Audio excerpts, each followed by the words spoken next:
Assalamu alaikum, dear friends. Welcome to the third lesson. On December 31st, 1600, the British Queen, Elizabeth I, approved a trading company named the East India Company. The main purpose of this company was to trade spices, silk, cotton, and other valuable goods. First, they migrated to Sumatra, Java, and later to the west and east coasts of India.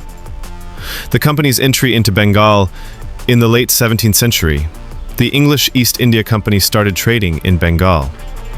They received permission for tax-free trade from the Mughal emperor and later the Nawabs of Bengal. They built huts, warehouses, and gradually built a strong fort, Fort William, in Calcutta. But the problem began when they took advantage of that tax-free status and started excessive and illegal trade. When Nawab Siraj-ud-Daula wanted to stop all this, the company threw off their business mask and started using military force. Trade to military power. The most dangerous aspect of the East India Company was they were a private army. They had their own army, ammunition, ships, and above all, the silent support of the British government.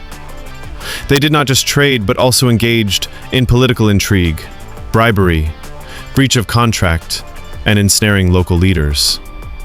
Greed and lust for power. The British had a clear goal. They wanted Bengal's rich revenue, land, industry, and labor force.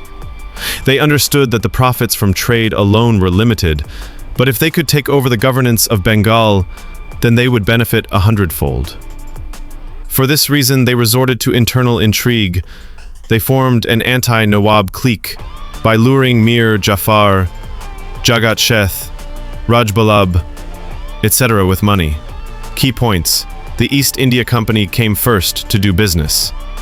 They used their cunning to take advantage of tax-free trade. Fort William was their main strength. They were a private military company. They engaged in politics and intrigue to plunder Bengal's resources. Historical question: was the East India Company just a business organization or a war machine to build a colony? If you want to hear more stories like this, subscribe to the History in Stories channel. And write in the comments, who do you think is a traitor?